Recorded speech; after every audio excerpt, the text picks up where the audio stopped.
2026 is the 250th anniversary of the founding of the nation.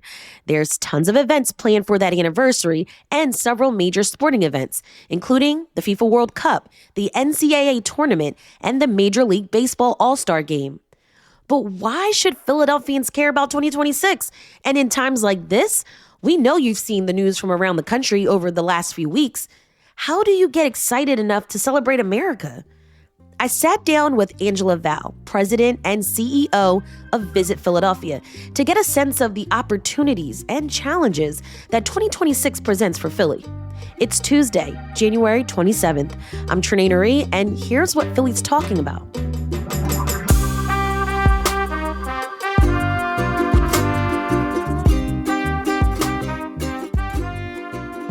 We've heard the hype from the mayor. We've seen the Wall Street Journal headline ranking Philadelphia as the #1 place to visit globally this year. I see the huge billboard when I'm walking on the Schuylkill Banks in the morning, which is on like 76 East. You're the head of the tourism economy for Philadelphia, as well as marketing the city to the world.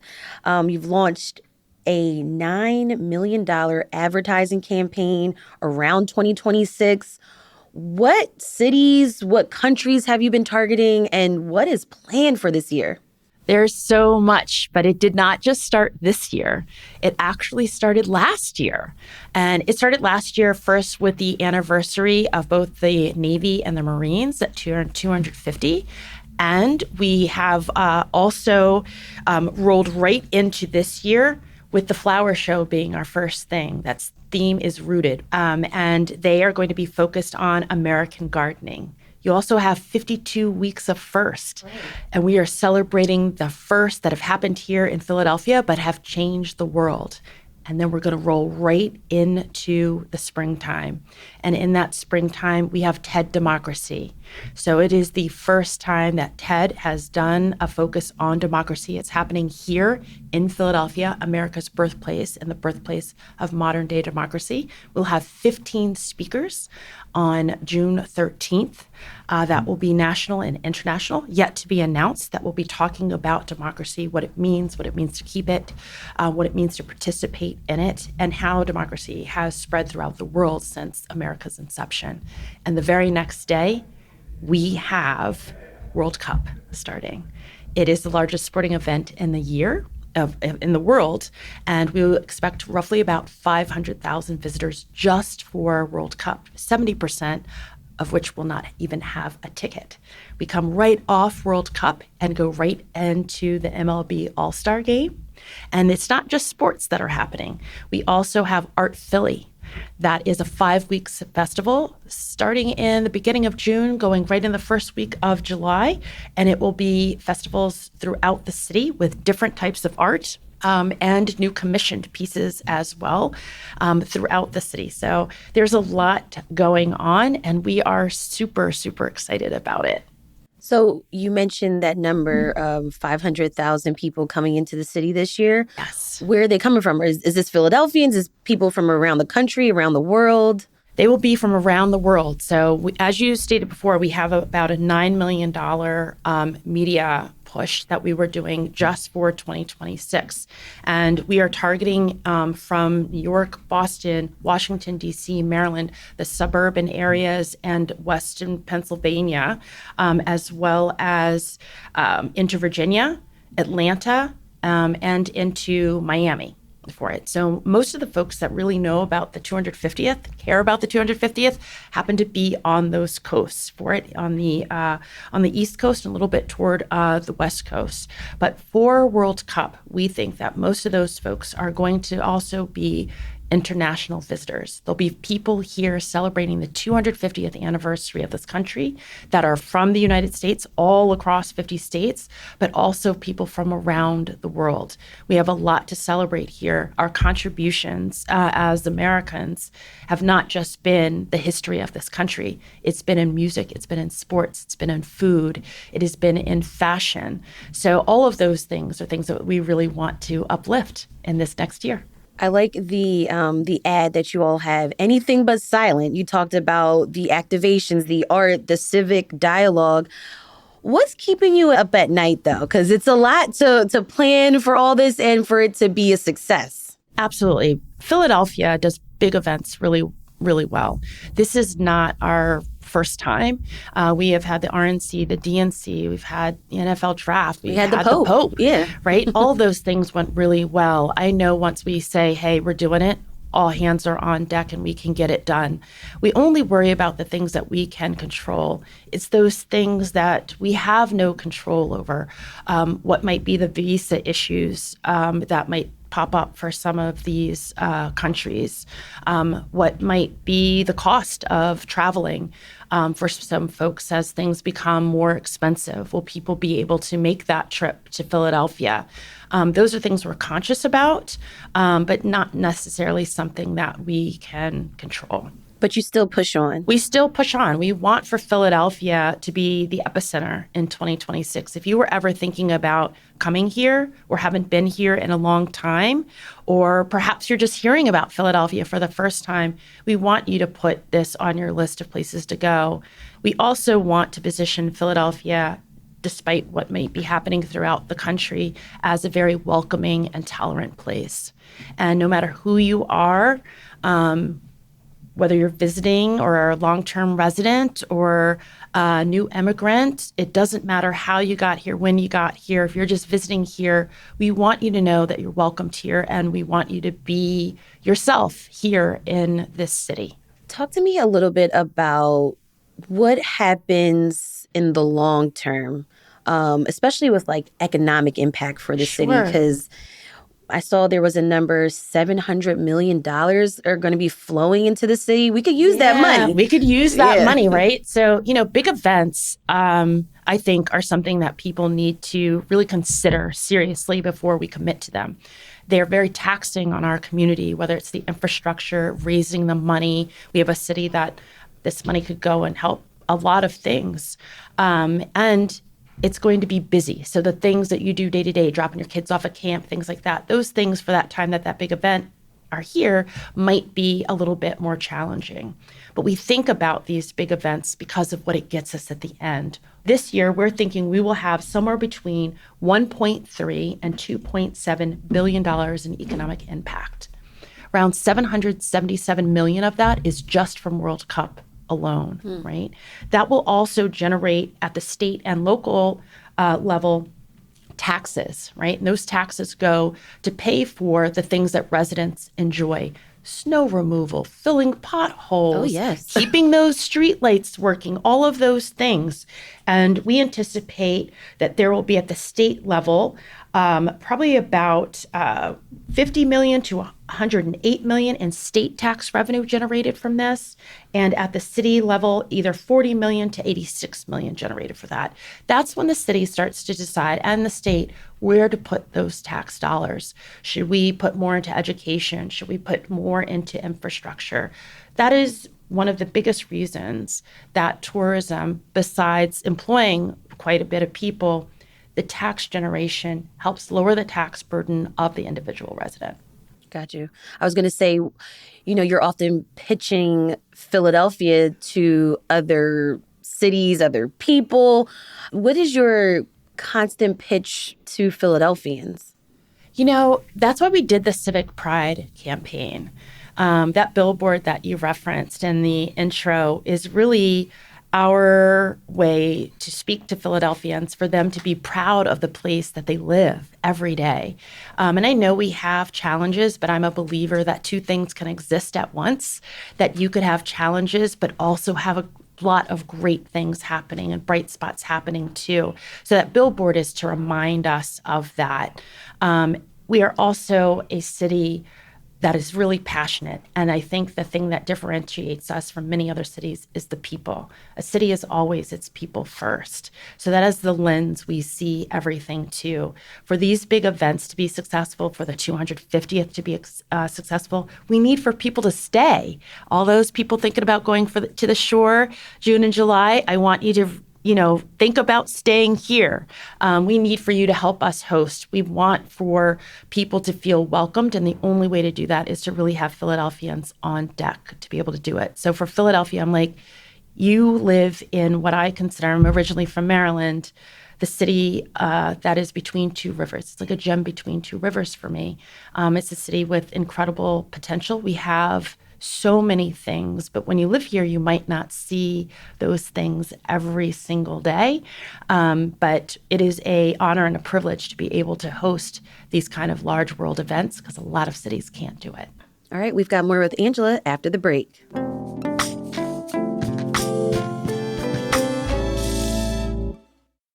I read an article in Philly Mag back in 2023, and you said that transit is often on your mind. Have you considered the current state of SEPTA and how the system is equipped to not only move us around the region every single day, but how you're going to move around all of these visitors? Yep. So for this one particular, year, I'm most worried about transit being able to get the people that work in some of these frontline positions to work, the nurses, police officers, hotel workers. Without those people being in their place, having a good experience is going to be really difficult. So that is number one. Number two, the largest influx of visitors is going to be the World Cup visitors. Believe it or not, most of these fans walk. And they walk to the stadium, even though we as Americans are like, that's way too far and it's going to be way too hot. They will be walking.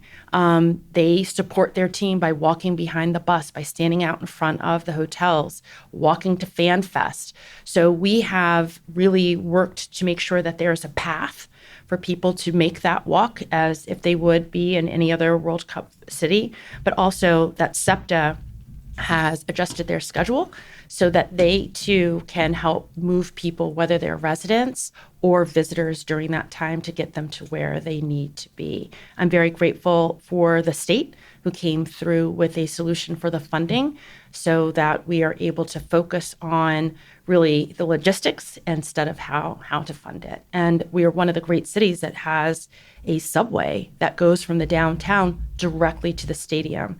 And we do that for a baseball game, a football game. So being able to do that will also be able to move people very quickly. What other ideas do you have for this year? I read that you want to bring a welcoming sign to Old City, clean up baggage claim at the airport. What other ideas do you have? So all those things are great. You should walk off that plane and go and get your luggage and be greeted by like music and things that are very Philadelphia, right? And I think that's going to be really important. Having signage and banners to let people know their sense of arrival and departure is also something that's really important. When you say to people, hey, go to the historic district, you're not really sure if you're there or not. There's not some sign that says, welcome to the historic district, right? Okay. You have a sign that says like Penn's Landing before you go over the bridge area. So making sure that people have wayfinding and can understand where they're going when they've arrived and maybe when they've departed that area too. Those are all huge things.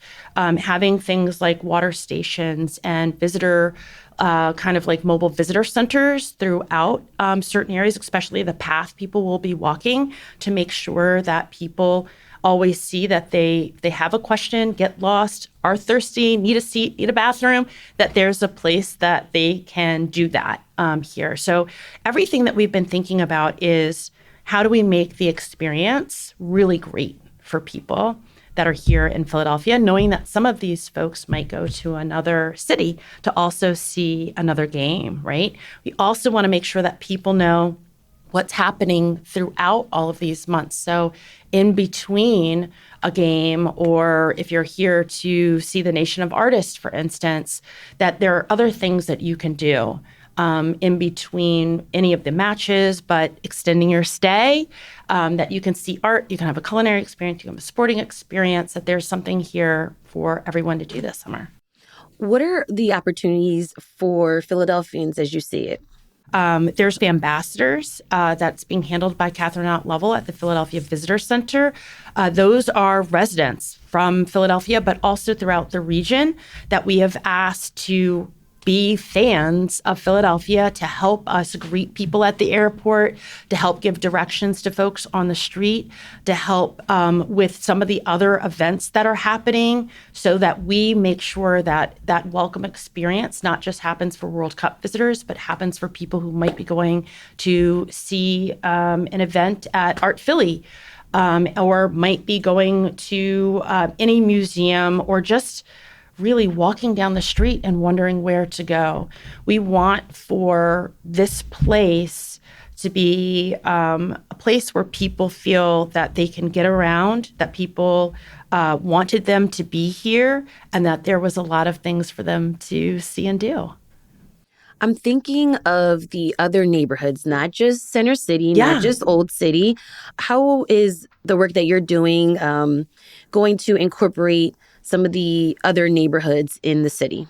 Right. So the city, the mayor and Isaiah Thomas, Councilman Thomas, have really been supportive of the 250th. Both of them are champions and have supported with funding. Catherine Ott Lovell and her team at the Philadelphia Visitor Center are doing a program called Ring It On. And that Ring It On program is really for the neighborhoods. We don't want for any resident to feel like this event is happening to them. It's happening with them. Mm-hmm. And we want for them to be able to celebrate their own way too, without having to come downtown if they don't feel like they want to come into Center City. So there will be bells across PA. So there are fiberglass bells that will be throughout the city, each one designed by a different artist with input from the neighborhood for what they would like to see on that bell. There will also be activations, beautifications, and celebrations. And when I say celebrations, there'll be 250 block parties that happen. Okay. And they will all receive a little box, and those boxes will either be life, liberty, or happiness. And they will have everything you need for a block party, including a gift certificate to go get food at the Acme. So block parties are very special to Philadelphians. It really is a way for you to represent your neighborhood, and 25 of those blocks will be selected for a beautification program. So there's lots of things for them to participate in, but also a way for that same celebration that happens downtown to happen in other parts of the city. So I love summer night markets in the city. My favorite is the Overbrook Night Market. Are the night markets participating in the celebrations, or how does that work? So we're not thinking that they'll all happen at night, but there will be, similar to night market, there will be a food truck area near that volunteer campus there on East Market. So you know where 8th and Market, where that parking lot is? We're looking to activate that to be able to make that like a temporary park where there would be food trucks and things there for folks. And that would be for any visitor, any resident, any volunteer that's happening. And the same thing when you go to Lemon Hill. Lemon Hill is going to be Fan Fest. It's going to be free. There will be a VIP area, only 1,000 tickets a day, but even that VIP section is only $150 ticket for people for it. The other 24,000 spots are free. We are one of the few cities that are hosting World Cup where the Fan Fest is free. And that's going to be a place where you can watch matches that happen in other parts of the country. There'll be sound stages there, activations there, but also food trucks from Philly so that people can experience the food that we so much love in this city. So it's kind of a same thing as the night markets happening during the day, but there'll be little areas in different parts of the city. Is there something that Philadelphians can do right now after listening to this episode to kind of get their blocks engaged in all the festivities? Yes. So I would say right now you could go first to visitphilly.com/2026. That is the calendar of the full events that are happening. If you're a block captain or have the emails of the people on your block, to send that link to them. There's an area where they can sign up to get our 2026 newsletter, but there's also a way for them to submit things that are happening in their neighborhoods that are, of course, open to the public, that you want the public to go to. So if we've missed something that's not on the calendar, there's a way for you to put it on the calendar. And then we would love for you to send that link to all of your friends and family, asking for them to come to Philadelphia, come to visit you, and pick one of these months to come and see the city and participate in the 250th celebration. All right, let's keep talking about this after the break.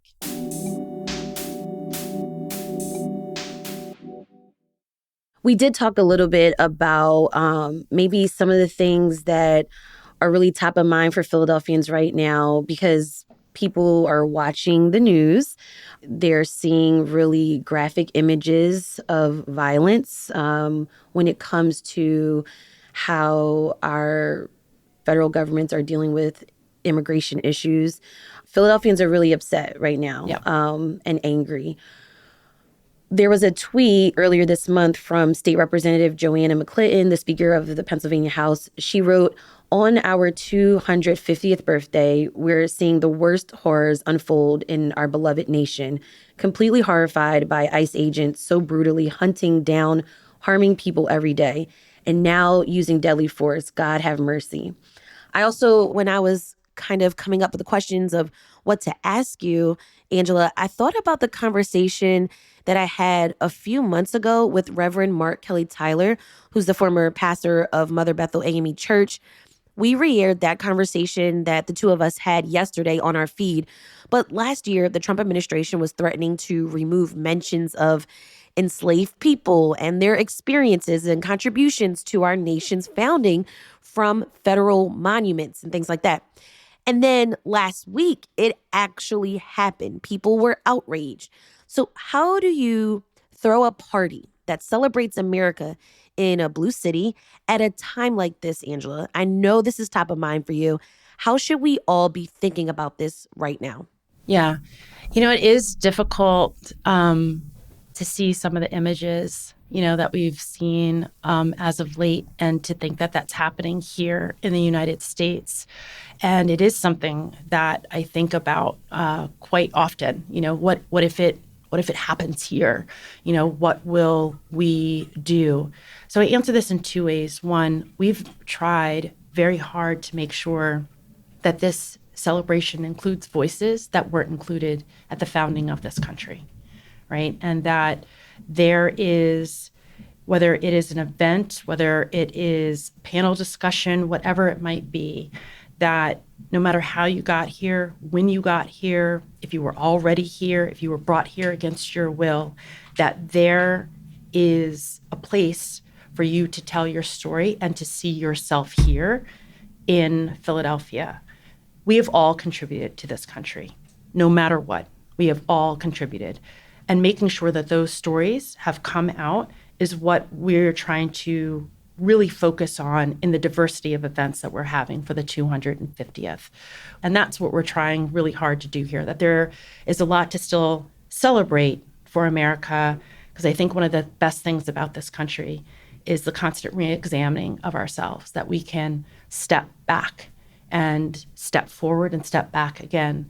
But you and I would not be sitting here in these positions if there was not that back and forth and re-examining of who we were. And I think we're just going through that again at this time. I think for this city that we will not rise up and riot and things like that, but that people will come together to help those that are in need. We want to be respectful for what this government is doing, but at the same time in Philadelphia, figure out how we could best support our residents and the visitors that come here for it. And this city, when we have a large event, it's all hands on deck. I mean, everybody from each department is part of how to keep people safe. And when people say, are we ready? I know we're ready because we've been here before, and we will be ready for this too, no matter what it brings. It is hard to think of this celebration during this time, but I can't think of a better time to remind everyone how important democracy is. so that we won't have to live like this, forever, that we have an opportunity to express how important our freedom is in this country, and that it was built on immigration. And it's the thing that makes us great as a country. You cannot please everybody. Nope, we can't. So what is your response to like pessimism about like the state of affairs of everything? I don't spend a lot of time. If people want to be pessimistic about something, it's okay. Not everybody has to be on board. And how do you stay so positive though? My job is to convince everyone. I focus on those folks that believe. So it doesn't wear on you? It does wear on me sometimes personally, because I'm like, God, could I have said it a different way? Could I have done something differently? And then, working on this TED democracy program, we had a speaker at one of the fireside chats that said, when you disagree with someone and you want to tell them your point of view, your job is not to convince them. Your job is only to relay your point of view. It's up to the individual person of whether your point of view will influence them one way or another. But the conversation is about learning from each other for me now, as opposed to me trying to convince you to believe what I believe or see something my way. And I focus on the people that believe, or want to believe or are open to believing. There'll always be naysayers and some folks that aren't positive about things, but progress is made when people do more than what they're asked to do.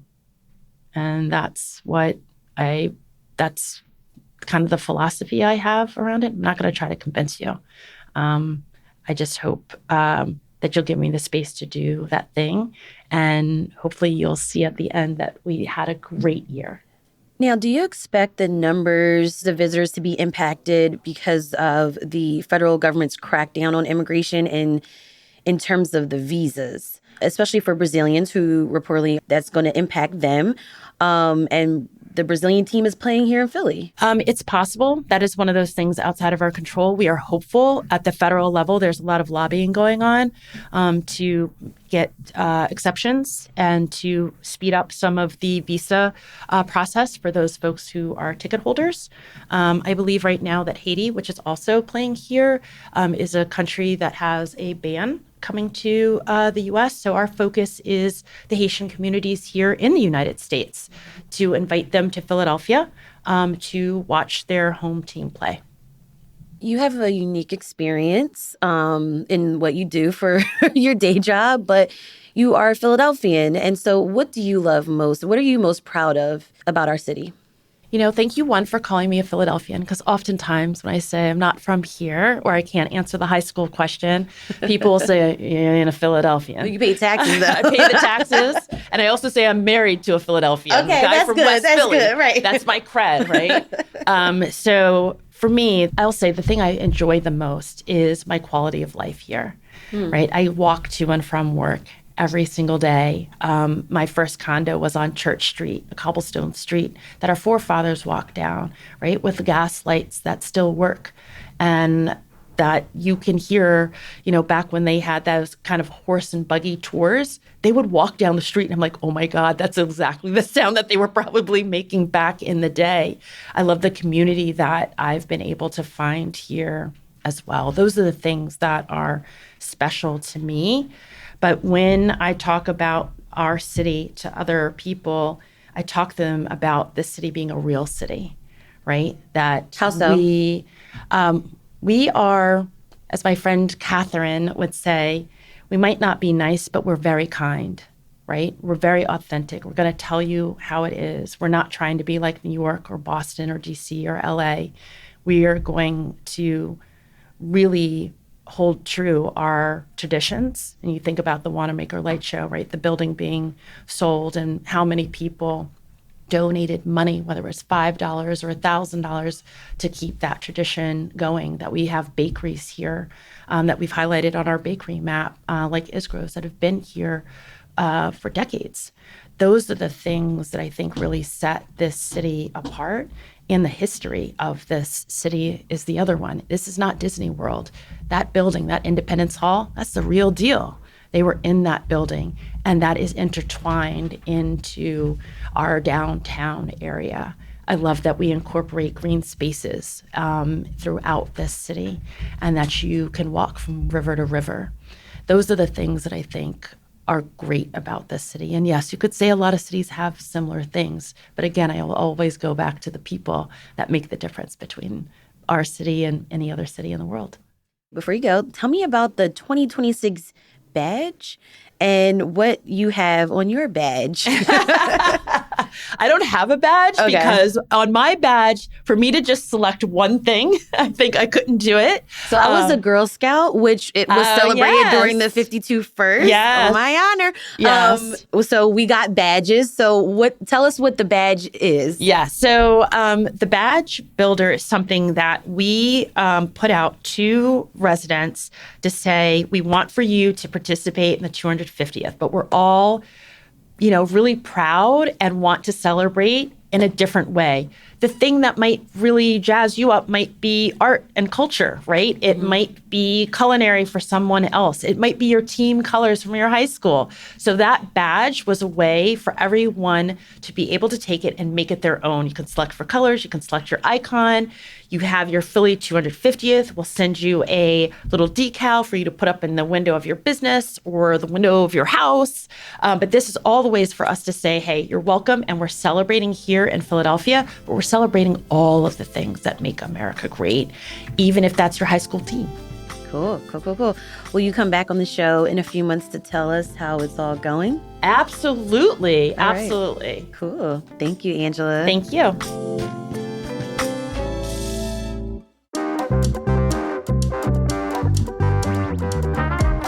That's all for today here on CityCast Philly. How are you feeling about 2026 and all the festivities? Drop a line and send us an email at philly@citycast.fm or call or text at 215-259-8170. Also, share this episode with a friend, rate the show, leave us a review, and hit that subscribe button. Be sure to sign up for our morning newsletter to learn more about what else Philly's talking about. And don't forget, you can support the show and get great perks by becoming a CityCast Philly neighbor at membership.citycast.fm. Our event with Philly chef Mark Vetri is postponed due to the weather. Be on the lookout for emails about the new date. We'll be back tomorrow morning with more news from around the city. Bye.